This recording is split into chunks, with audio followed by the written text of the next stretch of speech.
ഷഹാദത്ത് കലിമ ചൊല്ലലാണോ? റസൂലുള്ള പറയുന്നു അൻതശ്ഹദ അല്ലാ ഇലാഹ ഇല്ലല്ലാഹ് വ അന്ന മുഹമ്മദർ റസൂലുള്ളാഹ്, അല്ലാഹുവല്ലാതെ ആരാധനക്ക് അർഹനില്ലെന്ന് ഞാൻ മനസ്സിൽ ഉറപ്പിച്ച് സാക്ഷ്യം വഹിക്കുന്നു. അല്ലാഹുവിന്റെ റസൂൽ മുഹമ്മദ് നബി സല്ലല്ലാഹു അലൈഹി വസല്ലം അല്ലാഹുവിന്റെ ദൂതനാണ് എന്ന് ഞാൻ മനസ്സിൽ ഉറപ്പിച്ച് സാക്ഷ്യം വഹിക്കുന്നു. ഇതാണ് ഇസ്ലാമിന്റെ അടിസ്ഥാനമായ ഒന്നാമത്തെ കാര്യമെന്ന് സയ്യിദുനാ മുഹമ്മദ് റസൂലുള്ളാഹി സ്വല്ലല്ലാഹു അലൈഹി വസല്ലം തങ്ങൾ പറയുന്നു. അതേസമയം ഒരു ബാലേട്ടൻ അല്ലെങ്കിൽ വേറെ ഏതെങ്കിലും ഒരു ജോസഫ് ചേട്ടൻ അയാൾ പറയാണ് ദൈവമേ രക്ഷിക്കണേ എന്ന് പറഞ്ഞതുകൊണ്ട് മുസ്ലിമാകും, യഥാർത്ഥ മുസ്ലിമാകും എന്ന് നിങ്ങളെ നേതാവ് പറയുമ്പോൾ അത് തെറ്റാണെന്നും ഈ ആശയത്തിൽ നിന്ന് ഞാൻ പരിപൂർണമായി രാജിവെക്കുന്നു എന്നും പറയാൻ നിങ്ങൾ തയ്യാറുണ്ടോന്നാ? അതല്ലാതെ സുന്നിയിലേക്ക് എല്ലാ വിഷയത്തിലേക്കും വരണമെന്ന് ഞാൻ പറഞ്ഞിട്ടില്ല. അത് ഇൻഷാ അല്ലാഹ് നിങ്ങൾക്ക് തന്നെ ബോധ്യപ്പെടും. അത് ഞാൻ പറയേണ്ട ആവശ്യമൊന്നുമില്ല. അതിനാണല്ലോ ഇങ്ങനെ ഒരു സദസ്സ് സംഘടിപ്പിച്ചത്. ഈ വിഷയത്തിൽ നിന്ന് രാജിവെച്ചുകൊണ്ട് ഞാൻ സുന്നത്ത് ജമാഅത്തിന്റെ ആശയത്തിലേക്ക് വരും എന്ന് പറയാൻ തയ്യാറുണ്ടോ എന്നാ ഞാൻ ചോദിച്ചത്. അതിന് യെസ് ഓർ നോ, ശരിയാണെങ്കിൽ ശരി, അല്ലെങ്കിൽ അല്ല, രണ്ടാലൊരു ഉത്തരം പറയും. കേൾപ്പിക്കാൻ ഞാൻ കൊണ്ടുവന്നിട്ടുണ്ട്.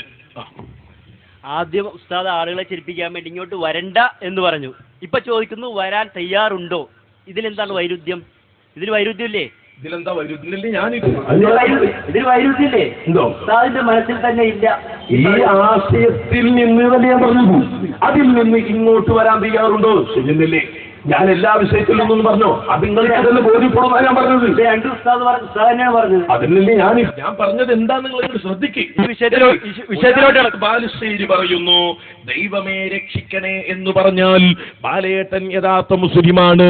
അള്ളാന്റെ റസൂല് പറയുന്നു ഷഹാദത്ത് കലിമ ചൊല്ലിയാലാണ് മുസ്ലിമാകൽ. അള്ളാഹുവിന്റെ റസൂൽ സല്ലല്ലാഹു അലൈഹി വസല്ലം തങ്ങൾ പഠിപ്പിക്കുന്ന ആശയം പ്രചരിപ്പിക്കുന്ന സുന്നത്ത് ജമാഅത്തിന്റെ സുന്നികളുടെ ആശയത്തിലേക്ക് ഈ വിഷയത്തിൽ നിന്ന് രാജിവെച്ചു വരാൻ തയ്യാറുണ്ടോ ഇല്ലേ? ഇതാണ് ഞാൻ ചോദിക്കുന്നത്. അതിന് യെസ് ഓർ നോ, ഒന്നുകിൽ ആണ് അല്ലെങ്കിൽ അല്ല. ഏത് വിഡ്ഢിത്തം ഞങ്ങളെ നേതാക്കൾ പറഞ്ഞാലും ഞങ്ങൾ അന്ധമായി അനുകരിച്ച് അവിടെ തന്നെ ഉണ്ടാകും എന്നാണെങ്കിൽ അങ്ങനെ രണ്ടാലൊന്ന് പറയാൻ എന്താ പേടി? എന്തിനാണത് പേടിക്കേണ്ട ആവശ്യം? അതിങ്ങ് പറയും. കൊടുക്കുമേക്ക് ക്ലിപ്പ് കാണിക്കാൻ പേടിയുണ്ടോ? ഒരു പേടിയില്ല. ക്ലിപ്പ് കാണിച്ചതിന് ശേഷം സ്ഥാനത്ത് എനിക്ക് ചോദിക്കാനുണ്ട്. ഞാൻ പറഞ്ഞല്ലോ ദൈവമേ രക്ഷിക്കണേ, മുഹിയുദ്ദീൻ ശൈഖെ രക്ഷിക്കണേ എന്ന വാദമാണ് നമ്മൾ തമ്മിലുള്ള ചർച്ചയുടെ മെയിൻ കാമ്പ്. അത് ഉസ്താദ് മറക്കണ്ട. ഇല്ല, ഞാൻ മറന്നിട്ടില്ല. എങ്കിൽ ക്ലിപ്പ് കാണിക്ക്. അപ്പൊ ഞാൻ ചോദിച്ചതിന് മറുപടി ഇല്ല. ചോദിച്ചതിന് മറുപടി ക്ലിപ്പ് കാണിച്ചതിന് ശേഷം. അത് ശരി. ഇതേത് വ്യവസ്ഥ? അത് മുമ്പ് ഒരാൾ പറഞ്ഞ് ഡോക്ടർക്ക് വന്നപ്പോഴേ ഇനി അടുത്ത വരവില് രക്തം പിന്നെ കാട്ടും മൂത്രമൊക്കെ ടെസ്റ്റ് ചെയ്ത് വരണമെന്ന്. ഓൻ കേട്ടത് ടേസ്റ്റ് ചെയ്യാന്നാ. അത് നന്നായി തിന്നിട്ട് പോയി. ഇതുപോലെ ആകുക തന്നെ, തിരിയാതെ പോകരുത്. വിഷയം ശരിക്കും മനസ്സിലാക്കുക. ഞാൻ ഇപ്പൊ ചോദിച്ചു നിങ്ങൾക്ക് മനസ്സിലായല്ലോ. ഞാൻ ക്ലിപ്പ് കാണിക്കാം. ഞങ്ങൾ തന്നെയല്ലേ നിങ്ങളെ കേസറ്റ് കണ്ട് ക്ലിപ്പാക്കണത്. അതിന്റെ അപ്പുറമുണ്ട് ഇപ്പുറമുണ്ട് മുഴുവൻ വേണമെങ്കിൽ തരാം. അതൊക്കെ ഞങ്ങളെ കയ്യിലുണ്ട്. അവിടെ ഒന്നും അമ്പാച്ചൊന്നും പറഞ്ഞു പേടിപ്പിക്കണ്ട കേട്ടോ. ഞാൻ ഇപ്പൊ ചോദിച്ച ചോദ്യം എന്താണ്? ഞാൻ ആ ക്ലിപ്പ് കാണിക്കും. കാണിച്ചാൽ നിങ്ങളുടെ നേതാവ് മുജാഹിദ് ബാലുശ്ശേരി പറഞ്ഞത് അബദ്ധമാണെങ്കിൽ അബദ്ധമാണെന്നും അതിൽ നിന്ന് സുന്നികളായ നിങ്ങളുടെ ഈ ആശയത്തിലേക്ക് ഞങ്ങൾ അത് വലിച്ചെറിഞ്ഞു വരാൻ തയ്യാറാണെന്നും പറയാൻ നിങ്ങൾക്ക് ധൈര്യമുണ്ടോ ഇല്ലേ? ഇത് ചോദിച്ചതിന് മുജാഹിദിന്റെ മൗലവിയാകുന്ന അല്ലെങ്കിൽ പ്രവർത്തകനാകുന്ന എന്റെ സുഹൃത്തിന് അതിയായ പേടി തോന്നുന്നത് നിങ്ങൾ കണ്ടില്ലേ? 2-3 പ്രാവശ്യം അയാളോട് ചോദിച്ചിട്ടും അയാൾ പറയുന്നത് നിങ്ങൾ കാണിക്കൂ, കാണിച്ചതിന് ശേഷം എനിക്ക് വേറെ ചോദിക്കാണ്ട് എന്നാ. ഞാൻ ചോദിച്ചതിന് ഒരു പ്രതികരണവുമില്ല. എന്തുകൊണ്ട്? അവർക്ക് തന്നെ ബോധ്യപ്പെടുന്നുണ്ട് ഞങ്ങളെ നേതാക്കൾ പറയുന്നത് അബദ്ധമാണ്, ഞങ്ങളെ നേതാക്കൾ പറയുന്നത് വിവരക്കേടാണ്. വിവരക്കേടിന്റെ പ്രതീകങ്ങളാണ് ഞങ്ങളെ പണ്ഡിതന്മാർ. അവർക്ക് തന്നെ ബോധ്യപ്പെട്ടത് കൊണ്ടല്ലേ 3-4 പ്രാവശ്യം ഞാൻ ചോദിച്ചിട്ട് ആണെങ്കിൽ ആണെന്നോ അല്ലെങ്കിൽ അല്ലെന്നോ പറയാൻ അയാൾക്ക് മടി വരുന്നത്. പ്രിയപ്പെട്ട സഹോദരന്മാരെ, എന്റെ മുമ്പിലിരിക്കുന്ന സുഹൃത്തെ ശരിക്കും മനസ്സിലാക്കിക്കോ. ആഖിറമാണ് നമ്മുടെ വിഷയം. അപകടം പറഞ്ഞു പോകരുത്. എത്ര അപകടങ്ങൾ പറഞ്ഞിട്ടുണ്ട്. ആ ക്ലിപ്പ് ഞാൻ കാണിച്ചു തരാം. എന്താണ് അതിനെ സംബന്ധിച്ചൊരു പ്രതികരണം നടത്തുന്നതിൽ നിങ്ങൾക്കൊരു പേടി? ക്ലിപ്പ് ഞാൻ കാണിച്ചു തരില്ല എന്ന് ഞാൻ പറഞ്ഞിട്ടില്ല. പാടില്ലല്ലോ. അതിനല്ലേ ഈ സംവിധാനമൊക്കെ ഇവിടെ കൊണ്ടുവന്നത്. ഞാൻ നിങ്ങളോട് ചോദിക്കുന്നത്, ഒരാൾ ഇസ്ലാമിലേക്ക് വരാനുള്ള മാനദണ്ഡം ദൈവമേ രക്ഷിക്കണേ എന്ന് മാത്രം പറയലാണോ? അല്ലേ? അതിന് ഞാൻ തെളിവ് ചോദിച്ചു. അതാണ് നിങ്ങളെ മൗലവി പറയുന്നത്.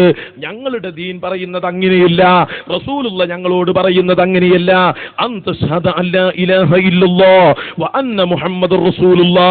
അല്ലാഹുവാണ് ആരാധനക്കർഹനെന്നും മുഹമ്മദ് നബി അള്ളാഹുവിന്റെ റസൂലാണെന്നും മനസ്സിലുറപ്പിച്ച് സാക്ഷ്യം വഹിക്കലാണ് ഇസ്ലാമിന്റെ പ്രഥമമായ കാര്യമെന്ന് അള്ളാഹുവിന്റെ റസൂല് പറയുന്നു. ഇതാണ് സുന്നികളായ ഞങ്ങൾ പറയുന്നത്. നിങ്ങൾ പറയുന്നതോ ദൈവമേ രക്ഷിക്കണേ എന്ന് പറയുന്ന ബാലേട്ടനാണ് യഥാർത്ഥ മുസ്ലിം. ബാലേട്ടൻ മുസ്ലിമാകാൻ ദൈവമേ രക്ഷിക്കണേ എന്ന് പറഞ്ഞാൽ മാത്രം മതി എന്നത് മുജാഹിദിന്റെ ആശയമാണ്. ഞാൻ അതിന്റെ അപ്പുറവും ഇപ്പുറവും കേൾപ്പിച്ചു തന്നാൽ ഈ ആശയം തെറ്റാണെന്നും ഈ വിഷയത്തിൽ സുന്നികളോടൊപ്പം നിൽക്കാൻ ഞങ്ങളുണ്ടെന്നും ഈ വിഷയത്തിൽ നിന്ന് മുജാഹിദുകളോട് വിഘടിച്ചു നിൽക്കാൻ ഞങ്ങളുണ്ടെന്നും പറയാൻ എന്റെ പ്രിയപ്പെട്ട സുഹൃത്തിന് സാധ്യമാണോ? അല്ലേ? ആഖിറത്ത് ലക്ഷ്യമാക്കുന്നുണ്ടെങ്കിൽ yes or no question yes or no മറുപടി പറയൂ ഈ ചോദ്യത്തിന്. അതാണ് ഞങ്ങൾ ആവശ്യപ്പെടുന്നത്. ക്ലിപ്പ് കാണിച്ചു തരൂതാന്ന് ഞാൻ പറഞ്ഞിട്ടില്ല. അതിനല്ലേ ഈ സംവിധാനം, അതിനല്ലേ എല്ലാമായി നമ്മൾ വന്നിട്ടുള്ളത്. പിന്നെന്തിനാ നമുക്ക് പേടിക്കേണ്ട ആവശ്യം? നിങ്ങളെ മൗലവിമാര് പറയുന്ന ഈ മൗലവി അയാൾ പറയാത്ത അപകടങ്ങളില്ല, വിവരക്കേടുകളില്ല. സുബ്ഹാനല്ലാഹയുടെ കാര്യം കേട്ടിട്ടുണ്ടാ നിങ്ങൾ? 33 സുബ്ഹാനല്ലാഹ് ഒരാൾ 99 ചൊല്ലിക്കഴിഞ്ഞാൽ ഇസ്ലാമെന്ന് പുറത്തു പോകുമെന്ന് പറഞ്ഞ നേതാവാണ്. ഇത് രണ്ടിനും നിങ്ങൾ മറുപടി പറയണം. ഞാൻ ക്ലിപ്പ് തീർത്ത് കാണിച്ചുതരാം. മറ്റേ നിങ്ങൾ ഒന്നും പറഞ്ഞിട്ടില്ല. നിങ്ങൾക്കൊരു വിഷമുണ്ട് എന്നുള്ളത് ജനങ്ങളൊക്കെ മനസ്സിലാക്കട്ടെ. അത് മുജാഹിദുകൾക്ക് തിരിയുന്നുണ്ട്. നേതാക്കൾ പറയുന്നത് വിവരക്കേടാണെന്ന് പാവപ്പെട്ട പ്രവർത്തകർക്ക് ബോധ്യപ്പെടുന്നുണ്ട് എന്നെല്ലാവർക്കും തിരിയാൻ വേണ്ടിയിട്ടാണ് ഞാൻ നിങ്ങളോട് ആവർത്തിച്ച് ചോദിച്ചത്. നിങ്ങൾ ഒരക്ഷരം മിണ്ടുന്നില്ലല്ലോ, മിണ്ടാൻ കഴിയില്ലല്ലോ, സാധ്യമല്ലല്ലോ.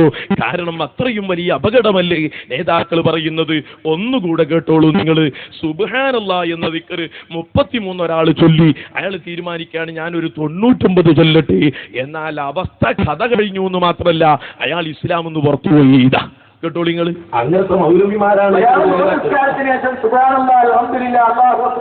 ഇത് 33 വട്ടമാണ്. എല്ലാവർക്കും അറിയാം. ലോകത്തൊരു മുസ്ലിമിന് അഭിപ്രായമില്ല. ഒരാള് നമ്മളോട് ചോദിക്കുക സുബ്ഹാനല്ലാഹ് എന്നതിന്റെ അർത്ഥം എന്താ? ഓ അല്ലാഹു എത്ര പരിശുദ്ധനാണ്. ആണോ? ആ അതെ. സുബ്ഹാനല്ലാഹ് എന്ന് പറയുന്നത് നല്ലതാണോ? ആ നല്ലതാണ്. എന്നാലേ ഞാൻ എല്ലാ ഫർളുകാർക്കും 99 വട്ടം ചൊല്ലും ഓരോ ദിക്റും എന്ന് അയാൾ തീരുമാനിച്ചാലോ അവസ്ഥ കഥ കഴിഞ്ഞു. അയാളെ കഥ കഴിഞ്ഞു. ഞാൻ കഥ കഴിക്കുന്നല്ല, അയാളെ കഥ കഴിഞ്ഞു. ഇസ്ലാമെന്ന് പുറത്തുപോയി. മാനങ്ങൾ പോയില്ലേ? സുബ്ഹാനല്ലാഹ് 33 99 ആകുമ്പോഴേക്ക് ഇസ്ലാമെന്ന് പുറത്തുപോയി. ദിക്ർ കൂടുന്നതിനനുസരിച്ച് ഇസ്ലാമെന്ന് പുറത്തുപോയി. പരിശുദ്ധ ഖുർആൻ പറയാണ് ദാകിരീനല്ലാഹ കസീറൻ ദാകിറാതി അഅദല്ലാഹു ലഹും മഗ്ഫിറതൻ വഅജ്റൻ അദീമാ. ഒരുപാട് ദിക്ർ ചൊല്ലുന്ന പുരുഷന്മാർ, അനേകം ദിക്ർ ചൊല്ലുന്ന സ്ത്രീകൾ, അവർക്കൊക്കെ അനേകം പ്രതിഫലം നമ്മൾ തയ്യാറ് ചെയ്തിരിക്കുകയാണ് നബിയേ. അവർക്ക് പാപമോചനം നമ്മൾ ഏർപ്പാട് ചെയ്തിരിക്കുകയാണ് നബിയേ. മൗലവി പറയുന്നു 33 സുബ്ഹാനല്ലാഹ് 99 ഇസ്ലാമിന് പുറത്ത്. ഈ 100 ആയാലോ ദുനിയാവുന്നും പോകും, 110 ദുനിയാവുന്നും ആഖിറത്തുന്നും പോകും. ഇത് ദിക്റിങ്ങനെ എണ്ണം കൂടുന്നതിനനുസരിച്ച് ആൾക്ക് അഡ്രസ് ഇല്ലാതായി പോകുന്നത്. ഇത്തരക്ക് വിവരക്കേട് പറയുന്ന നേതാക്കളാണ് ഇവരുടെ നേതാക്കളും. അതുകൊണ്ടാണല്ലോ ഞാൻ നേരത്തെ ക്ലിപ്പ് അതിന്റെ അപ്പുറം ഇപ്പുറം കേൾപ്പിച്ചു തരാം. പക്ഷേ ആ ആദർശം മുജാഹിദ് പണ്ഡിതന്മാർ പറയുന്നത് അബദ്ധമാണെന്നും ആ വിഷയത്തിൽ നിങ്ങളോടൊപ്പം നിൽക്കാൻ ഞങ്ങൾ തയ്യാറാണെന്നും പറയൂ എന്ന് ചോദിച്ചിട്ട് മൗലവി 3-4 പ്രാവശ്യം മടിക്കുകയാണ് ചെയ്തത്. എന്തിന് മടിക്കണം? പറഞ്ഞുകൂടെ? എന്നിട്ട് പറയുന്നു എന്താ പേടിക്കുന്നു? ഞാൻ ക്ലിപ്പ് കാണിക്കാൻ പേടിച്ചു എന്ന് പറഞ്ഞു. ഞാൻ ക്ലിപ്പ് കാണിച്ചു തരില്ല എന്ന് പറഞ്ഞു. കാണിക്കുന്നതിനൊരു നേട്ടം വേണ്ടേ? അതുകൊണ്ടാണ് ഞാൻ ചോദിക്കുന്നത്. നിങ്ങൾക്ക് ഞങ്ങൾ ഇത് കാണിച്ചു തരാം. എന്തു പറയാനുണ്ട് ആ വിഷയത്തിൽ? മുജാഹിദ് മൗലവി പറയുന്നു ദൈവമേ രക്ഷിക്കണേ എന്ന് പാലേട്ടം പറഞ്ഞാൽ അയാൾ യഥാർത്ഥ മുസ്ലിമാണ്. ഒരാൾ ഇസ്ലാമിലേക്ക് വരാനുള്ള മാനദണ്ഡം ദൈവമേ രക്ഷിക്കണേ എന്ന് പറയലാണോ? അല്ലേ? അതേസമയം അഷ്ഹദു അല്ലാ ഇലാഹ ഇല്ലല്ലാഹ് വ അഷ്ഹദു അന്ന മുഹമ്മദുർ റസൂലുള്ളാഹ് മനസ്സിൽ ഉറപ്പിച്ച് സാക്ഷ്യം വഹിക്കലാണോ അല്ലേ? ഞങ്ങളെ നേതാവ് സയ്യിദുനാ മുഹമ്മദ് റസൂലുള്ളാഹി സ്വല്ലല്ലാഹു അലൈഹി വസല്ലമ തങ്ങൾ പറയുന്നു, അല്ലാഹുവല്ലാതെ ആരാധനക്ക് അർഹനില്ലെന്നും മുഹമ്മദ് നബി അള്ളാന്റെ റസൂലാണെന്നും മനസ്സിൽ ഉറപ്പിച്ച് സാക്ഷ്യം വഹിക്കലാണ് ഇസ്ലാമിലേക്ക് ഒരാൾ കടന്നു വരുന്നതിന്റെ ആദ്യ മാനദണ്ഡം. അതേസമയം മുജാഹിദ് നേതാവ് പറയുന്നു, ദൈവമേ രക്ഷിക്കണേ എന്ന് പറയലാണ്. ഇതിലേതാണ് ശരി? അങ്ങൾ പറയുന്ന ക്ലിപ്പിന്റെ അപ്പുറവും ഇപ്പുറവും ഞങ്ങൾ കേൾപ്പിച്ചു തരാം. ആ ആദർശത്തിൽ നിന്ന് ഞങ്ങൾ മുജാഹിദുകളോട് വിട പറഞ്ഞിരിക്കുന്നു. അള്ളാഹുവിന്റെ റസൂലിന്റെ ആശയം സ്വീകരിക്കുന്ന സുന്നികളോടൊപ്പം ഞങ്ങൾ ഈ വിഷയത്തിൽ നിലയുറപ്പിച്ചിരിക്കുന്നു എന്ന് പറയാൻ നിങ്ങൾക്ക് സാധ്യമാണോ അല്ലേ? Yes or no? ആണെങ്കിൽ ആണെന്ന് പറയൂ, അല്ലെങ്കിൽ അല്ലെന്ന് പറയൂ. എന്നിട്ട് ഞാൻ കേൾപ്പിച്ചു തരാം. എന്താണ് നിങ്ങൾ ഈ വിഷയത്തിൽ മടിക്കുന്നത്? കൊടുക്കുമോനെ മൈക്ക്. സാർ, നമ്മൾ വിഷയത്തിൽ നിന്ന് അകന്നുകൊള്ളു സാർ. തീർച്ചയായും അകലുന്നില്ല. ഉസ്താദ് അകന്നു പോകുന്നുണ്ട്. നിങ്ങൾ അകലുന്നുണ്ടെങ്കിൽ ഞാൻ അറിയില്ല. വ്യവസ്ഥ വെച്ചിട്ടുള്ള സംസാരത്തിലല്ല നമ്മളിവിടെ വന്നത്. അല്ല, ചോദ്യം ചോദിക്കുന്നത് ഞാനാണ്. അതെ, മറുപടി ഞാനാണ്. ഉസ്താദ് തിരിച്ചു ചോദിക്കുകയാണ്. ഇപ്പൊ എന്തോ ഒരു കഷ്ടമായി. അങ്ങനെ എഴുതിയിട്ടുണ്ടോ? മുഖാമുഖം എന്നല്ലേ പറഞ്ഞത്? ഫേസ് ടു ഫേസ് എന്നാണ് പറഞ്ഞത്. ചോദ്യം അങ്ങോട്ടും വരാം ഇങ്ങോട്ടും വരാം, മറുപടി അങ്ങോട്ടും വരാം ഇങ്ങോട്ടും വരാം, അല്ലേ? മറുപടി പറയൂ ഉസ്താദ്, എന്നിട്ട് നമുക്ക് ചോദിക്കാം. ആ മറുപടിക്കാണ് ഞാൻ പറഞ്ഞത്. കാണിച്ചു തരാം, തരില്ലെന്ന് ഞാൻ പറഞ്ഞിട്ടില്ല. കാണിച്ചു തരാം എന്ന് തന്നെയാണ് ഞാൻ പറയുന്നത്. ഞാൻ കൊണ്ടുവന്നിട്ടുമുണ്ട്. അതിന്റെ മുമ്പ് ഞാൻ നിങ്ങളോട് ചോദിക്കുന്നു, ഞാൻ ഇത് കാണിച്ചു തന്നാൽ മുജാഹിദിന്റെ ഈ ആശയം വിട്ട് സുന്നികളായ നിങ്ങൾ പറയുന്ന റസൂലുള്ളാന്റെ ആദർശത്തിലേക്ക് നിങ്ങളോടൊപ്പം വരാൻ ഞങ്ങൾ തയ്യാറാണ്. ഈ വിഷയത്തിൽ നിന്ന് മുജാഹിദുകളോട് വിട പറയാൻ ഞങ്ങൾ തയ്യാറാണ് എന്ന് നിങ്ങൾ പറയുമോ ഇല്ലയോ? എന്താണ് ഇതിന് മറുപടി പറയാൻ നിങ്ങൾക്ക് പേടി? നിങ്ങൾക്ക് മടി വരുന്നുണ്ടല്ലേ? നിങ്ങളുടെ നേതാക്കൾ പറയുന്നത് അബദ്ധമാണെന്ന് നിങ്ങൾക്ക് തോന്നിയത് കൊണ്ടല്ലേ? നേതാവ് പറയുന്നത് 100% ശരിയാണെന്ന ബോധ്യം നിങ്ങൾക്കുണ്ടെങ്കിൽ പറഞ്ഞുകൂടെ ധൈര്യമായി? പക്ഷെ നിങ്ങൾ പറയാൻ മടിക്കുന്നു. എന്തുകൊണ്ട്? നേതാക്കൾക്ക് തന്നെ അപകടം പറ്റിയിട്ടുണ്ടെന്ന് നിങ്ങൾക്ക് ബോധ്യപ്പെട്ടത് കൊണ്ടല്ലേ? അത് ഞങ്ങൾ സദസ്സിനെ ബോധ്യപ്പെടുത്തട്ടെ. നിങ്ങളൊന്ന് പറയൂ. ആണെങ്കിൽ ആണെന്ന് പറയൂ, അല്ലെങ്കിൽ അല്ലെന്ന് പറയൂ. ഞാൻ കാണിച്ചു തരാം. ഞാൻ നിങ്ങളുടെ ചോദ്യത്തിൽ നിന്ന് ഒരിക്കലും മാറുന്നില്ല. മാറാൻ വന്നവരല്ലല്ലോ ഞങ്ങള്.